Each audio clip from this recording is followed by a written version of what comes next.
Hello friends, फिर से आपका NSY एजुकेशन चैनल में स्वागत है। मैं पुरुषोत्तम। आज फिर हम जानेंगे अर्थ की दृष्टि से वाक्य के कितने भेद होते हैं। तो अर्थ की दृष्टि से वाक्य के 8 भेद होते हैं। कौन कौन से होते हैं पहले हम यह जानेंगे। पहला होता है विधानवाचक वाक्य। विधानवाचक वाक्य। दूसरा होता है निषेधवाचक वाक्य। निषेधवाचक वाक्य। तीसरा होता है संकेतवाचक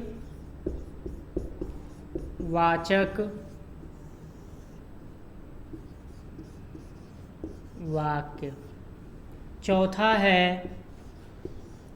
संदेहवाचक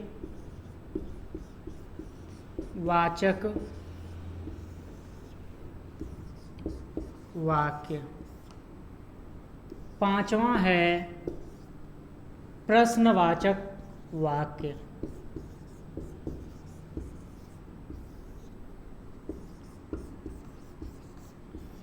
छठा है इच्छावाचक वाक्य। सातवां है आज्ञार्थक वाक्य। आज्ञार्थक वाक्य। और आठवां है विस्मयादिबोधक वाक्य।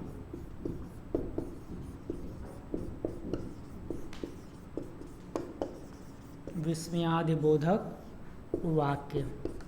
तो ये अर्थ की दृष्टि से वाक्य भेद हो गए।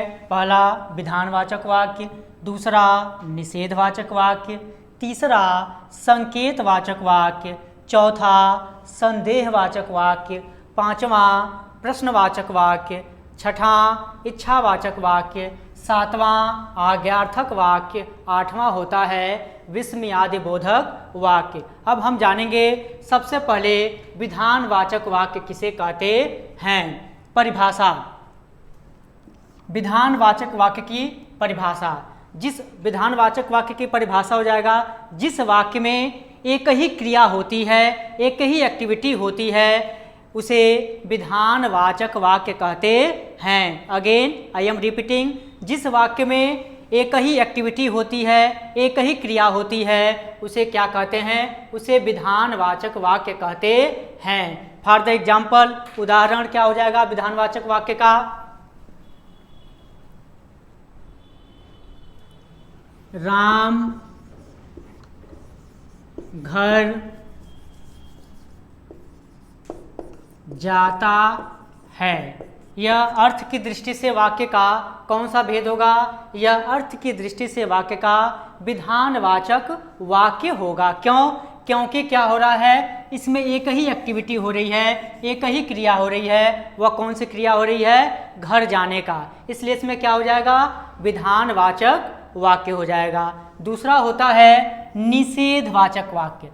निषेधवाचक वाक्य की डिफिनेशन परिभाषा हो जाएगी जिस वाक्य में किसी कार्य को करने से मना किया जाता है, रोका जाता है, एक्टिविटी क्रिया को करने से मना किया जाता है, रोका जाता है, वहाँ निषेधवाचक वाक्य या नकारात्मक वाक्य होता है। हम निषेधवाचक वाक्य को नकारात्मक वाक्य भी कहते हैं। फॉर द एग्जाम्पल, उदाहरण क्या हो जाएगा? अब उसी उदाहरण में हम क्या करेंगे? नकारात्मक में एक्टिविटी करने से मना करेंगे। तो क्या हो जाएगा? राम घर नहीं जाता है।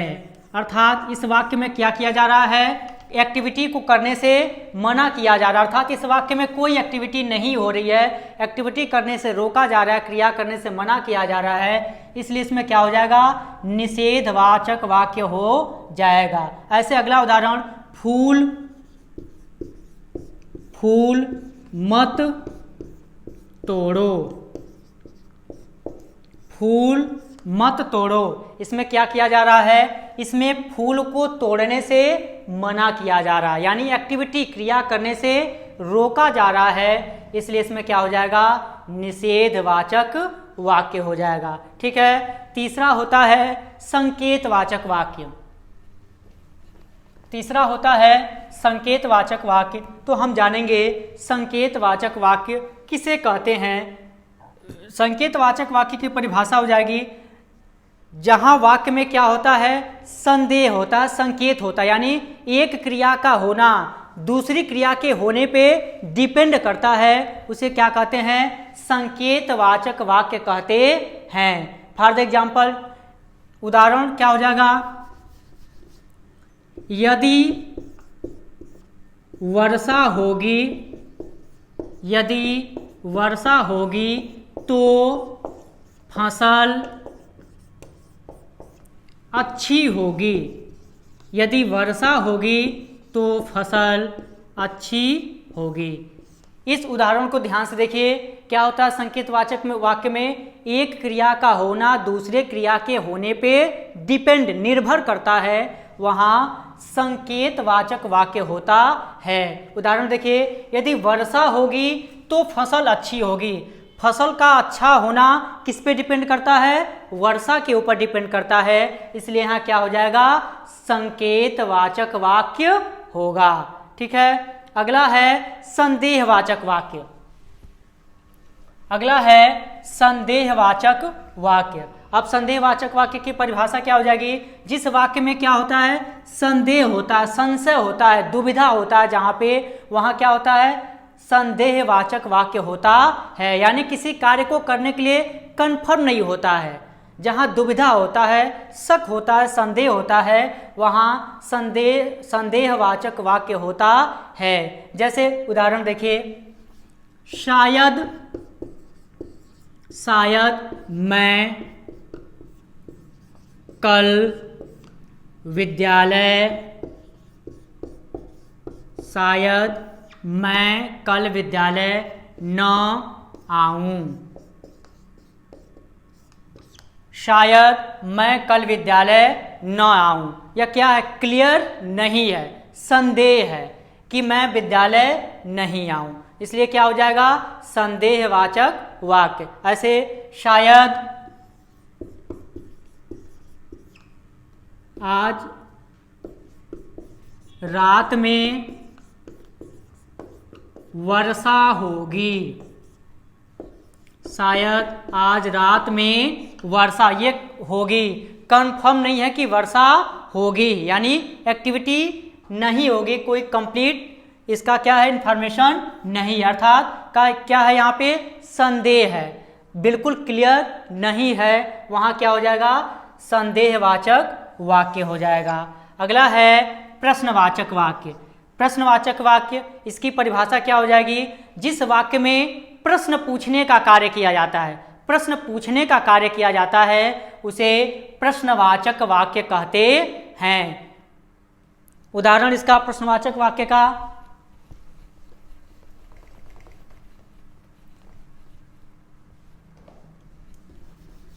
आपका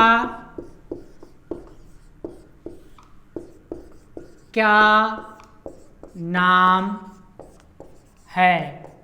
आपका क्या नाम है, इस सेंटेंस में क्या किया जा रहा है, प्रश्न पूछने का कार्य किया जा रहा है, प्रश्न पूछा जा रहा है, इसलिए इसमें क्या हो जाएगा, प्रश्नवाचक वाक्य हो जाएगा। अगला उदाहरण, आप क्या करते हैं। यहाँ भी क्या किया जा रहा है, प्रश्न पूछा जा रहा है, और प्रश्नवाचक शब्द क्या है, क्या, यानी यहाँ प्रश्न पूछा जा रहा है, तो जिस भी सेंटेंस में, जिस भी वाक्य में क्या किया जाए, जहाँ पर प्रश्न पूछा जाए वहाँ क्या होगा, प्रश्नवाचक वाक्य होता है। अगला है इच्छावाचक वाक्य।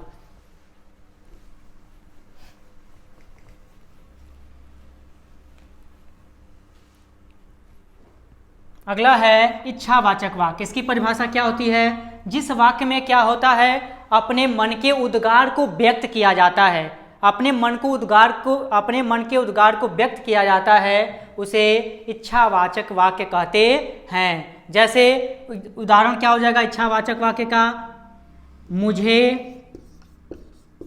मुझे प्यास लगी है। यानी मैंने इस उदाहरण में क्या किया है, अपने मन के उद्गार को व्यक्त किया, यानी मुझे क्या लगा है, मुझे प्यास लगी है। तो यहाँ क्या हो जाएगा, इच्छावाचक वाक्य हो जाएगा। अगला होता है 7वां आज्ञार्थक वाक्य। आज्ञार्थक वाक्य, इसमें क्या होगा, आज्ञार्थक वाक्य में हम क्या करते हैं, आज्ञा देने का कार्य करते हैं। जिस वाक्य में क्या करते हैं, आज्ञा देने का, किसी दूसरे को आज्ञा देने का कार्य करते हैं, वहाँ क्या होता है, आज्ञार्थक वाक्य होता है। जैसे दरवाजा बंद कर दीजिए, दरवाजा बंद कर दीजिए, या आप बैठ जाइए, आप विद्यालय जाइए, आप खाना खाने जाइए। यहाँ पे क्या किया जा रहा है, आज्ञा दिया जा रहा है। तो जिस सेंटेंस में आज्ञा दिया जाता है वहाँ क्या हो जाता है, आज्ञार्थक वाक्य होता है। 8वां होता है विस्मयादि बोधक वाक्य। 8वां होता है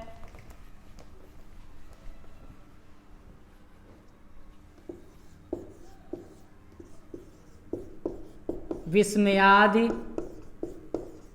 बोधक वाक्य।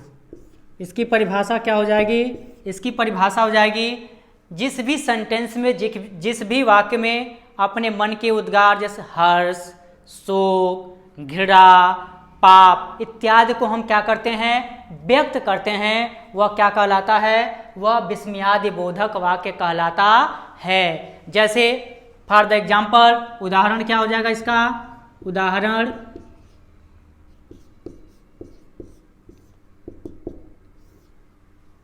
अरे तूने क्या किया। इसका उदाहरण क्या हो गया, अरे तूने क्या किया।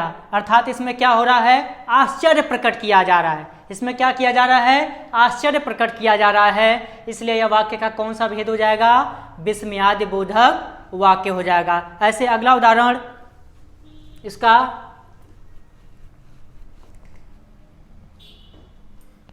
शाबाश